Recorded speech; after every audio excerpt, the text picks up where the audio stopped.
Au Gabon, il est de plus en plus fréquent de constater des constructions des bâtiments commerciaux sur les parcelles appartenant au patrimoine de l'État, et ce, au détriment des populations vivant sur ces parcelles. Ici, aux trois quartiers, dans le premier arrondissement de la commune de Libreville, les habitants des logements sociaux sont relégués au calendrier grec par la Direction générale du patrimoine. Cette direction est plus préoccupée à établir des contrats de bail au sujet libanais pour la construction de ces bâtiments commerciaux. Une attitude qui offusque les occupants des logements sociaux. Nous, le patrimoine était venu juste parce qu'il y avait des bars d'abord, là. Le patrimoine était venu voir les résidents pour demander de ceux qui ont leur bar d'enlever les bars. Et c'est ce que les résidents ont fait, ceux qui avaient leur bar.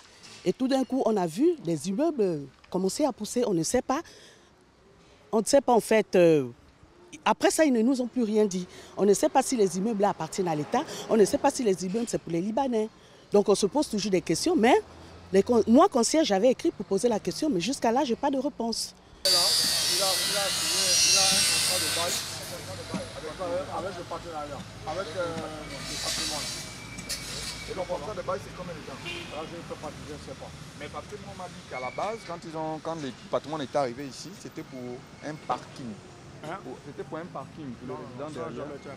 D'accord. D'accord. Le temps, moi, je peux te dire, mais je ne peux pas me faire filmer parce que je ne veux pas venir parler, mais je vous dis, le truc, il a un contrat de bail avec le patrimoine. Ils ont signé, ils louent le terrain pour un certain nombre d'années.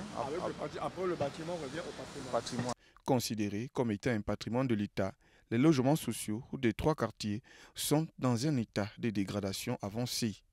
Ça ne se passe pas bien parce que nous sommes vraiment un peu déçus par rapport à tout ce que nous voyons ici.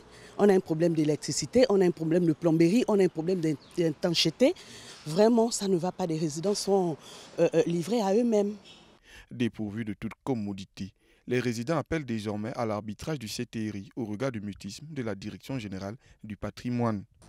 Nous, ce que nous voulons, c'est que le patrimoine vienne, même s'ils ont pris, on appelle ça comment, là, des ventures, mais qu'ils viennent au moins nous rénover les bâtiments, qu'ils mettent la peinture, qu'ils s'occupent de l'électricité, qu'ils s'occupent de la plomberie, de tout ça là. Parce que nous, vraiment, on peut dire on est abandonnés à nous-mêmes. S'il y a un truc, c'est nous-mêmes qui faisons. Chacun fait, mais à sa manière. C'est pas beau à voir ça.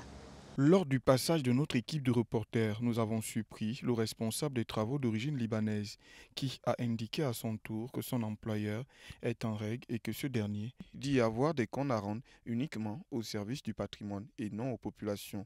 Pour des raisons d'équilibre de l'information, nous nous sommes rendus à la Direction générale du patrimoine qui a indiqué être occupée. Par ailleurs, un courrier de la rédaction de Média Afrique News a été déposé au sein de cette direction.